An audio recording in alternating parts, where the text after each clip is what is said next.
In this video I'm going to show you how you can easily delete YouTube app on your iPhone.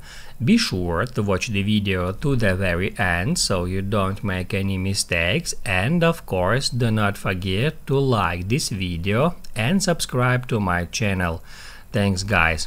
So let's get started, and first off we need to swipe left or right through all our home screens until we find YouTube app icon, and all we have to do now in order to delete it is just hold down our finger at that icon and then tap at remove app. If you tap at delete app, the app will be removed from your device.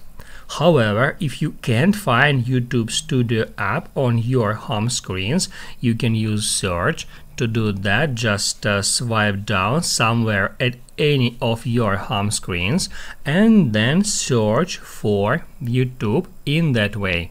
After that, long press and select delete app. Then delete again, and that will remove YouTube app from your device.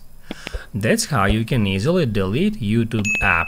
Now you can write down in the comments below if you have any questions about that tutorial. Hit the like button if you like that video, and see you in the next one.